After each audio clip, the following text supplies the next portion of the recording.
uh, last week under the course Public and Community Health Care Management. I think the last lecture last week was on healthcare legislation. We did discuss about healthcare legislation and medical laws. So, like I told us, I said there are some terms you need to understand as healthcare managers. I've given us the definition of healthcare legislation. I've given us the definition of what medical law stands for. Under these same terms, we have what we call confidentiality. Confidentiality in every field of study, in every profession, there is what we refer to as confidentiality. You must know how to keep secrets of your clients. We even take it more serious in the medical areas than any other field. Confidentiality is one of the key things in medicine. So, medical doctors and mental health professionals have long had a tradition of confidentiality with their patients, dating back to the English common law. However, this tradition has been codified in recent years, so that anything said by a patient to a doctor or mental health professional in the course of diagnosis or treatment is privileged and confidential unless the individual expresses an imminent intention to harm himself or herself. What do we understand by this? As medical, paramedical person, as paramedical personnel, we need to keep secrets. If in the course of diagnosis or in the course of probing your patients, there are so many things you need to keep to yourself. Not everything you listen to from your patients that you release to everybody. But unfortunately in Nigeria, the reverse is the case. Like for example, people living with HIV and TB patients, tuberculosis patients. There is no way you can register for treatment after diagnosis with TB that you will not do or go for a test for HIV. So most times when you go to our clinics, they ask patients directly, what is your result for HIV, which is not supposed to be like that. In that respect, we are not keeping secret. We are not making it confidential. You don't expect the patient to be telling you, I am HIV positive or negative. He will only be glad to tell you, I am negative, if really it's negative. But when it's positive, he cannot openly tell you it's positive.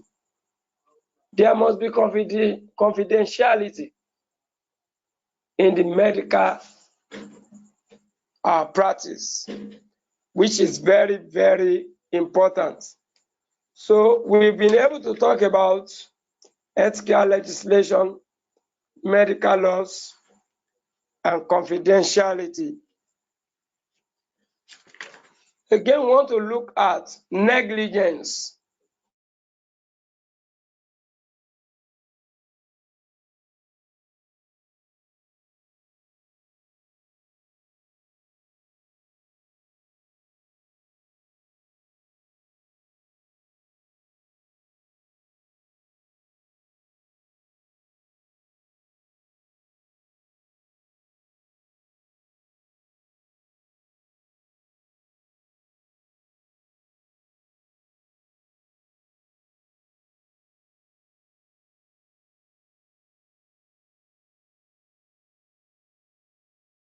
Mr. Okoro, please unmute yourself. Please unmute yourself. Mr. Okoro, you are muted. Please unmute yourself. Okay, Yes, okay, continue. We can hear you now. I can restart again now. Yes, go Hello? ahead. Okay. Go ahead. We can hear you now. You can get So me now. just continue from, yes, continue from where you stopped. I should continue from where I stopped, no problem. Okay. Yes. So when we're talking about negligence in medical practice, it means you are not doing the right thing at the right time. What you are supposed to do at a particular time, you are not doing it. It's like when there are patients waiting for you, and the nurses or the doctors are not found in their place of service. Those are negligence. It's like they are neglecting their duties for other things. So in medical practice, we call it negligence. You see, and it is against the medical law in medical practice. So there is a term we refer to as healthcare engineering. Healthcare engineering. What is the meaning of this? Some people will look at it, what is engineer looking for in healthcare? In every field, there are always somebody that will practice one or two things. Like, for example, under the healthcare settings, we have information officers.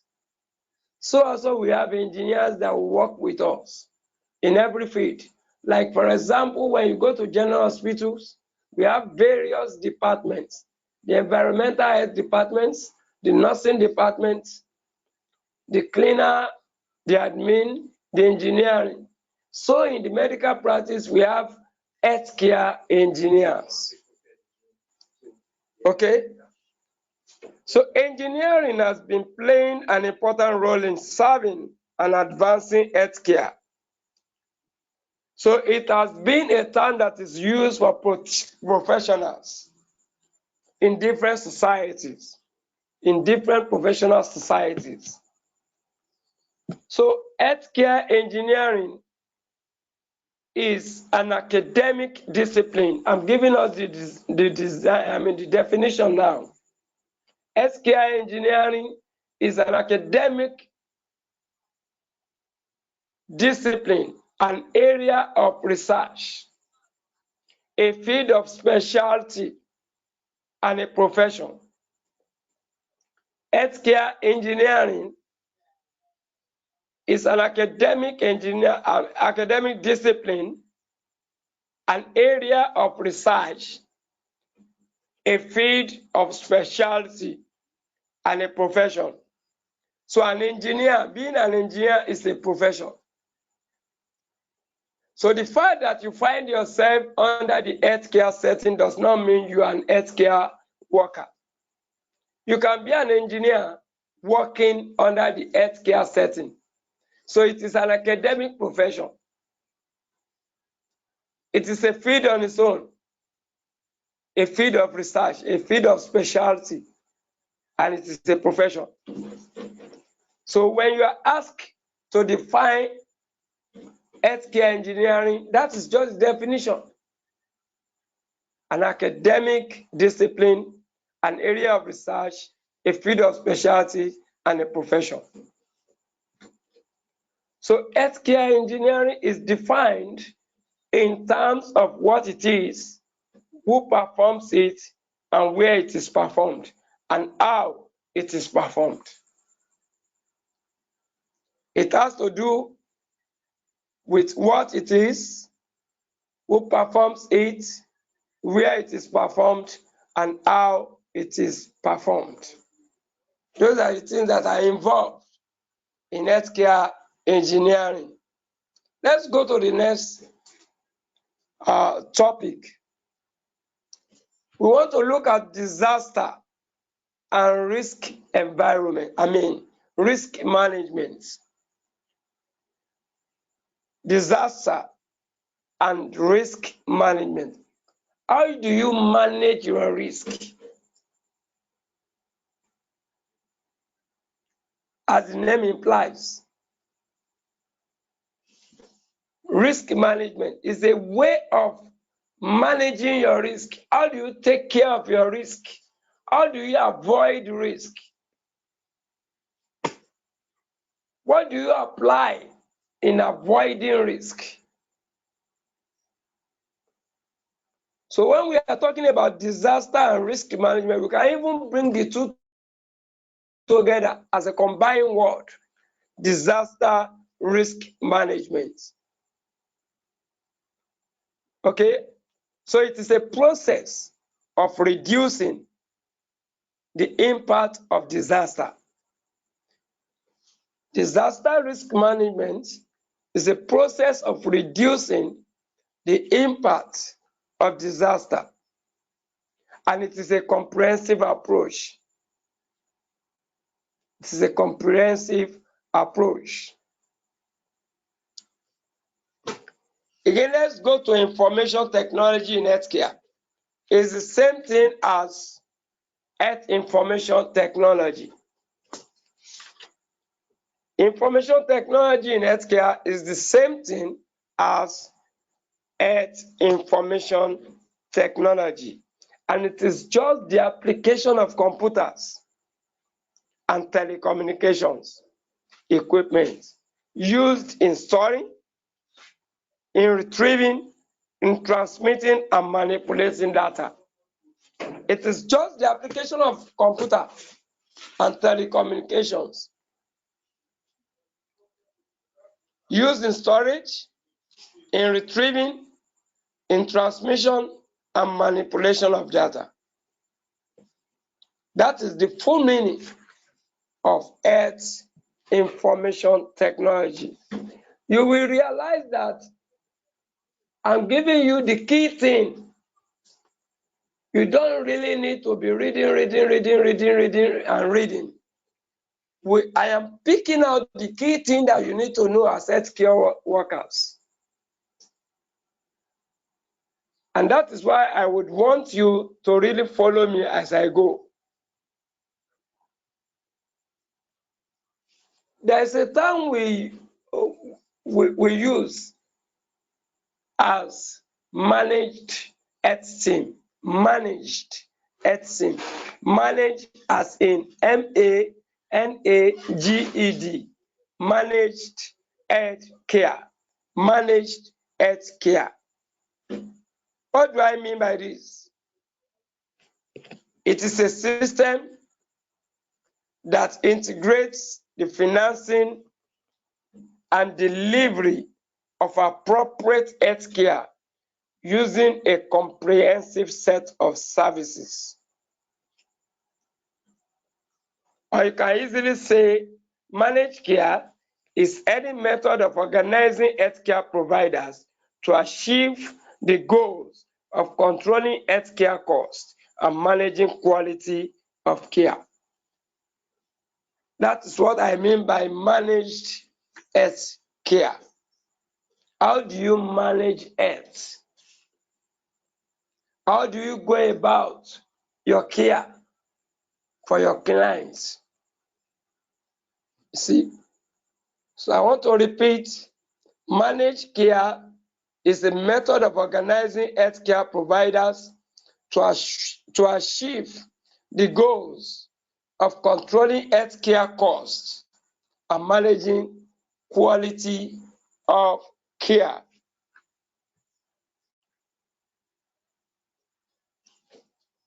Okay. I think I'm entering into chapter 3 of that book now, and I want you to be following. Public health administration, what do we mean by that? Public health administration.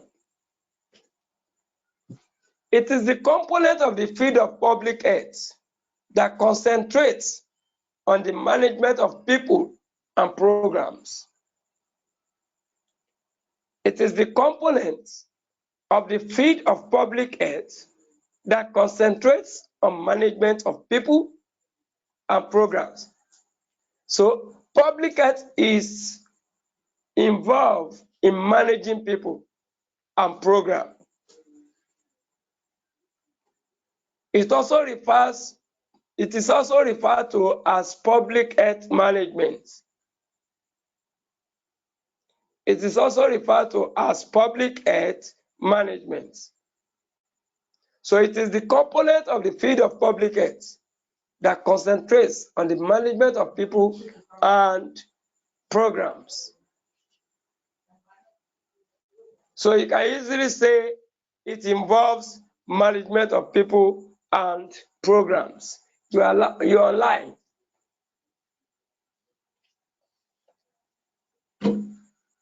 Now, from the term public health administration, we can derive public health administrators.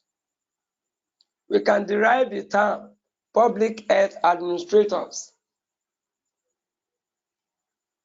These are people concerned with health and disease prevention programs.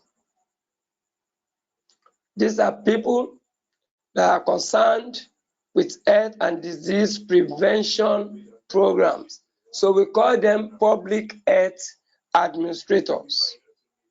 They are concerned with health and disease prevention programs.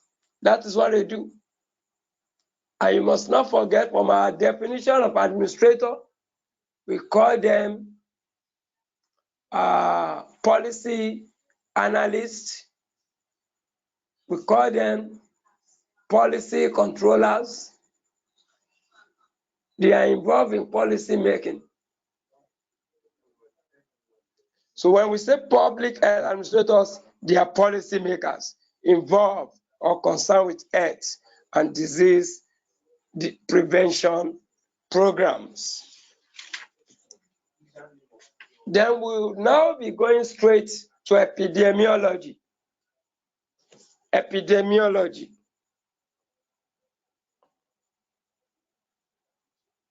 What is epidemiology?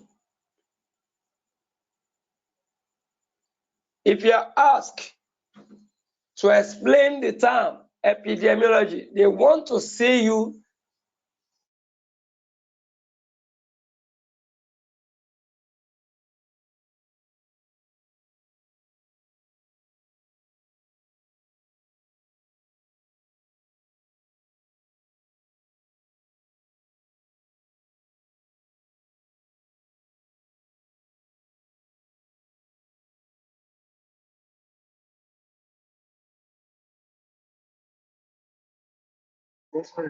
Mr. Akoro, please unmute yourself. You are muted. Please unmute yourself. Okay. Are you hearing me now?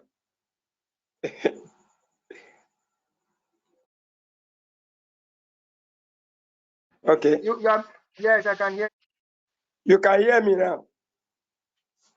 You can hear me now. Yes. Okay. All right. I've just made mention of epidemiology as the study of the distribution and determinants of health-related stages and events in specified population. We can also say it's the method used to find the causes of health outcomes and diseases in populations. I think this will be more appropriate for you to quickly understand. Method used to find the causes of health outcomes and diseases in populations. Okay? So when we are talking about study, we are talking about scientific study. It has to do with science, it has to do with frequency, it has to do with pattern of diseases. There are some investigations we carry out under epidemiology. There are investigations we carry out under epidemiology. What are these investigations? Number one, environmental exposures. Environmental exposures. This has to do with air pollutants and other asthma triggers. Things like lead and heavy metals. But don't bother yourself too much on this. Questions will never come up like that. You can only be asked to list or identify some of the investigations or some of the health problems or events that are investigated under the word epidemiology. So you just need to make mention of environmental exposures, infectious diseases, injuries, non-infectious diseases, natural disasters like earthquakes. I repeat, public health problems or events that are investigated under epidemiology. One, environmental exposures, infectious diseases, non-infectious diseases. We also have injuries, natural disasters. You can also add terrorism to it. Terrorism. So I think we are having about 6 points here. So you can be asked, define the term epidemiology and identify 4 or 5 of the public health problems that are investigated. It's a straightforward question if you really understand and you really follow. Now let's quickly go to anatomy and physiology. Anatomy and physiology. Anatomy and physiology is a course on its own that I'm very sure you will soon do, or if you have not done it, you will soon do it under your course. The word anatomy stands for structure, while the word physiology stands for functions. So anatomy is a field in the biological sciences concerned with the identification and description of the body structures of living things. Let me repeat. It's a field in the biological sciences concerned with the identification and description of the body structures of living things. Let me now make it shorter. You can easily say anatomy has to do with structures in the living things. You are still okay with that. It has to do with the body structures of living things. We have 2 types of anatomy. 2 types of anatomy. We have the gross anatomy and we have microscopic anatomy. So question is likely to come up like this. Define the term anatomy and identify and explain the 2 types of anatomy. Or you can even be given a question like this. The definition of anatomy can be given to you and they will just say discuss. That means you are discussing the 2 types. You are identifying them and you are discussing it. So the first type of anatomy is gross anatomy. This one involves the study of major body structures. Major body structures. Don't bother yourself with any other thing. Just understand it that way. Major body structures. Okay? What do we understand by microscopic anatomy? This one is concerned with the study of structural units, small enough to be seen only with a microscope. This has to do with the study of structural units that are small enough to be seen only with a light microscope. So I've been able to define the word anatomy. I've been able to explain the two types of anatomy. Let's quickly see if I can round up with physiology tonight.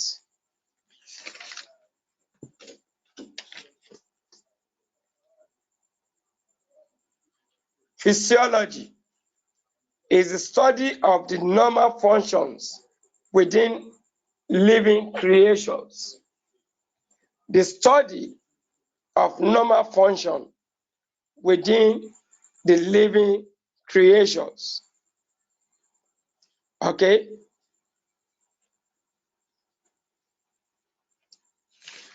It's the study of normal function within the living creations.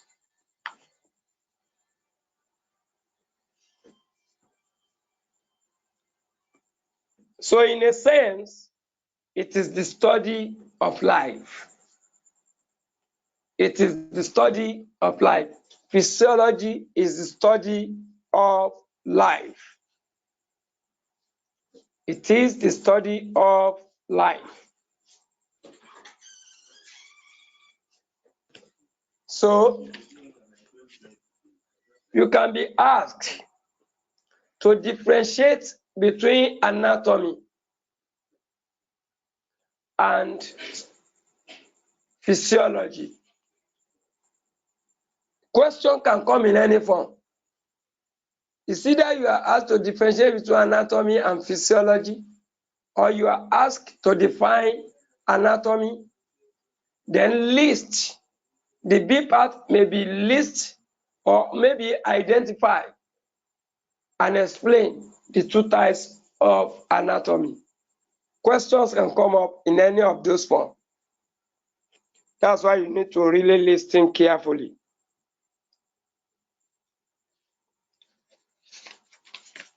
Okay, let's go straight to medical terminology.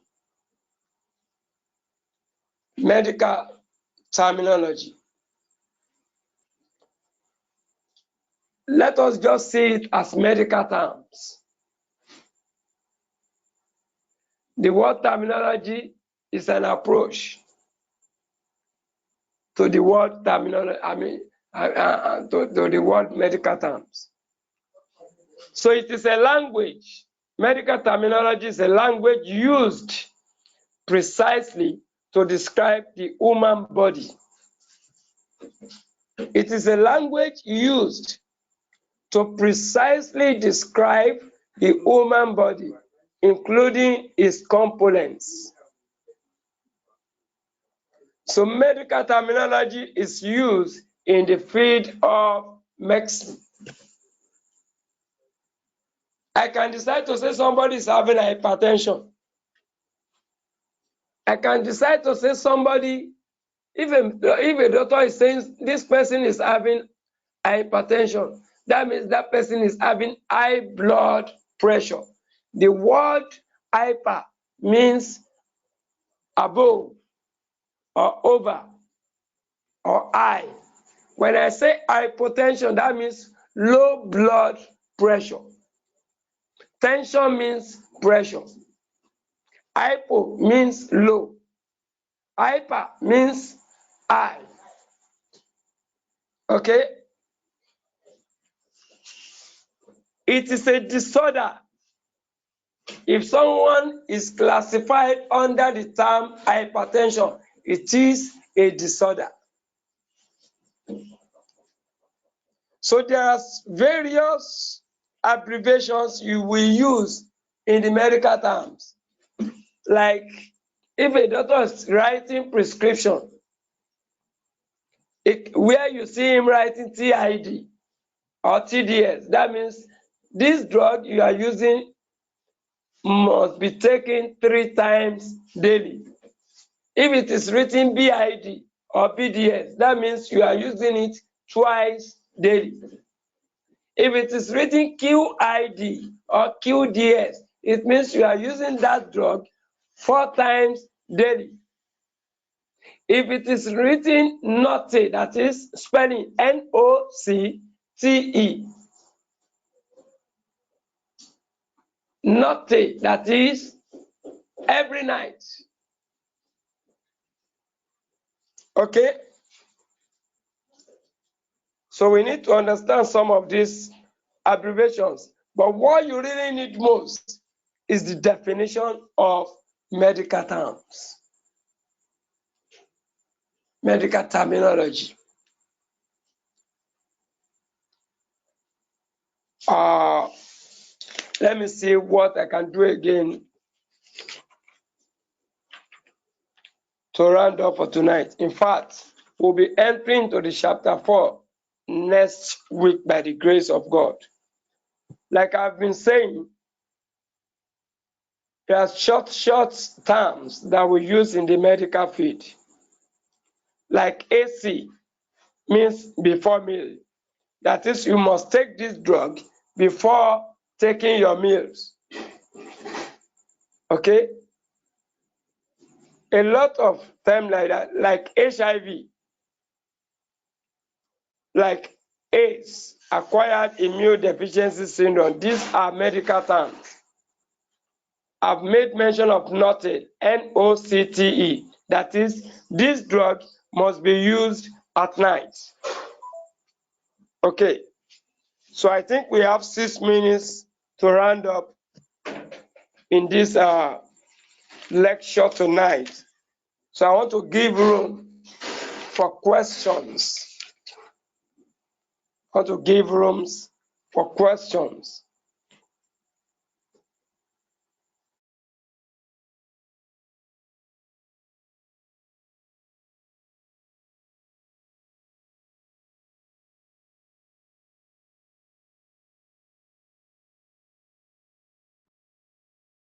So please unmute yourself. You are muted again. Unmute yourself. Okay. Mr. Kolo, please unmute yourself. Yes, I've done that now. Can you hear me now? Can you hear me? Yes, go ahead. Go ahead. Go ahead. You are muted again. You have 5 minutes more.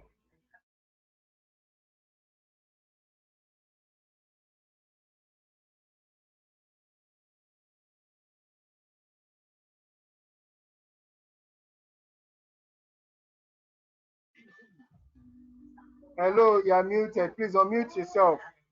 You only have Okay. 5 minutes to go. Yes, I've done that. Can you hear me All right, now? go ahead. I can. Okay. So this is question time now. Let us use this remaining 5 minutes for question time. Let's use this 5 minutes for question time.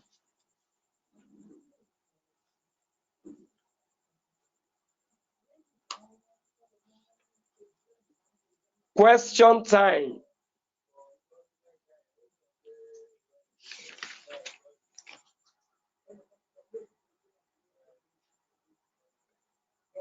I doubt if anyone is in the class. Please, students, if you have any question, just click on the mic symbol. You will be unmuted and you can ask your question. Thank you.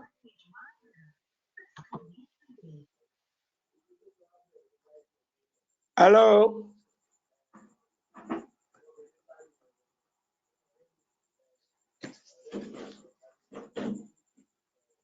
Question time.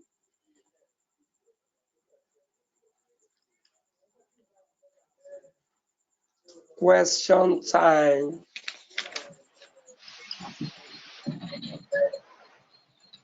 Hello?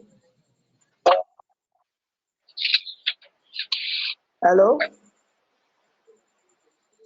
Question, you can just round up. You only have 2 minutes more. Okay. All right. So for tonight, we will stop here. Hello? You have a question? Yes, I do. Sir, Quickly what do is that. We have less than 2 all right? minutes. Okay, sir. As an healthcare manager, what is the Yes. how important is it to have the idea of anatomy and physiology? I can't get you well. Okay, I said as an healthcare manager, how Yes. important is it to have the knowledge about anatomy and physiology? Fine. As healthcare workers, especially those of you that are in the nursing aspect, okay? Those of you that are in the Yes, sir. nursing aspect, you need to understand the structures of the body. You need to understand the functions of different organs in the body if Okay, you are sir. dealing with your patients. Okay? So anatomy deals All with right, sir. structure, physiology deals with functions. Like in physiology, you need to know some functions of the different body systems. And I'm sure you would have done that in the course of your study. Or maybe you soon do it. But I'm Okay, sure you sir. will do anatomy and physiology before you leave the school. Okay? So All as right, sir. healthcare Thank you, students, sir. especially those of you in nursing, you must know a lot of things about anatomy and physiology. All right. Okay, sir. Thank you, sir. Okay. All right. But don't forget, anatomy is divided into two, gross and microscopic. Okay? Yes. Any other question? Koro, time up. Yeah. So I won't be giving any assignment tonight. We will continue next week by the grace of God. Thank you.